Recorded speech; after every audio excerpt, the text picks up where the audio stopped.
This is the weakest immortal. Though born as a dragon, his magic power is so weak that he can only breathe out clouds. Because of this, the higher gods in heaven never give him a second glance. This makes the little dragon really upset, so he decides to escape to the human world. But the little dragon who fled to Earth without permission is quickly hunted down by heaven's forces. The injured dragon hides in a farmer's house, avoiding heaven's pursuit. However, the sound of the dragon's crash catches a boy's attention, but Amang is blind, so he doesn't notice the wounded dragon. From that day on, the dragon stays there, and heaven seems to have forgotten about the dragon's existence. 3 days later, hiding under the house, the dragon accidentally overhears that Amang's grandmother has fallen ill. This makes the dragon really worried, but with his weak powers, there's nothing he can do to help. At night, the boy goes to the local shrine to pray for his grandmother's recovery, but Amang's incense smoke drifts straight into the dragon's nose. A loud sneeze catches Amang's attention, making him think it's a divine sign. To avoid being discovered, the dragon has to pretend to be a god. Amang asks the dragon to cure his grandmother's illness and promises to worship him from now on, but the dragon doesn't have healing powers. Luckily, grandmother's condition gradually improves. Amang thinks it's the dragon's doing, so the boy brings offerings to the dragon every day. The dragon feels really happy because this is the first time he's felt needed and appreciated. But just then,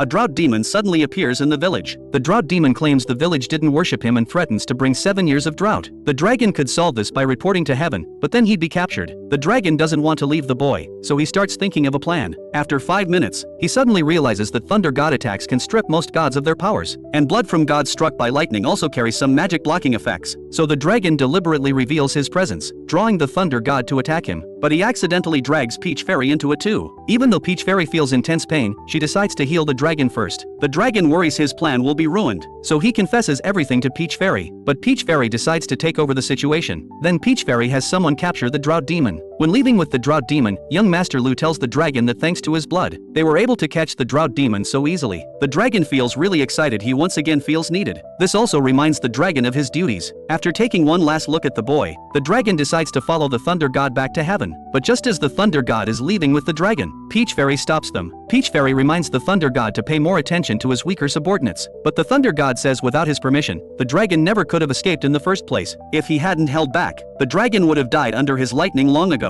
Then the thunder god disappears with the dragon in a flash of light. Only then does Peach Fairy understand the thunder god was guiding the dragon's growth in his own way.